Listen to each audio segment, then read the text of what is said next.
Good morning mga idol. Kain po tayo. Ang ulam natin idol yung manok at saka ampalaya. Ayan.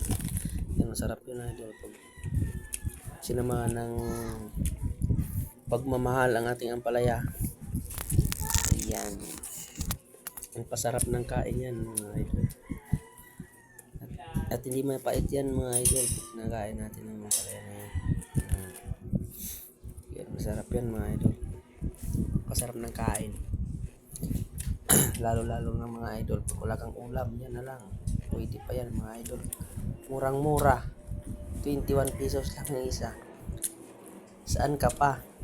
May ulam ka na mga idol. Yan. Hanggang dyan lang ang ating budget mga idol.